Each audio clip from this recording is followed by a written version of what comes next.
1980s. I think in 1995, Robin Hood Foundation actually reached out to us to ask us to expand our training program.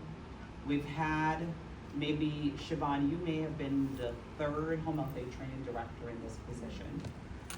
And one thing that you have brought to the program is, one, consistency, your leadership.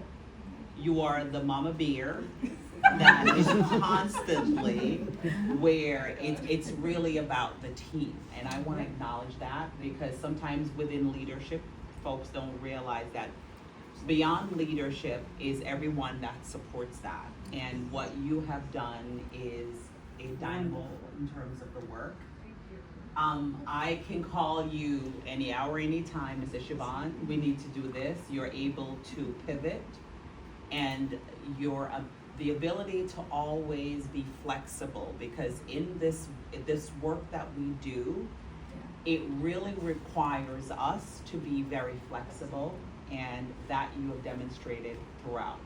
So I just want to acknowledge you and say to you that without you, this program would not have survived. Pre-pandemic, post-pandemic, you've always been steadfast. We've been very creative during the journey.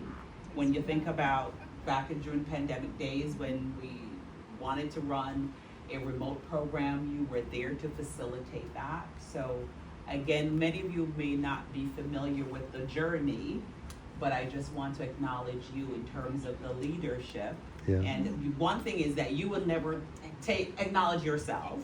And so it's incredibly important that someone acknowledge you. And I just want to say that. Thank you, I appreciate that.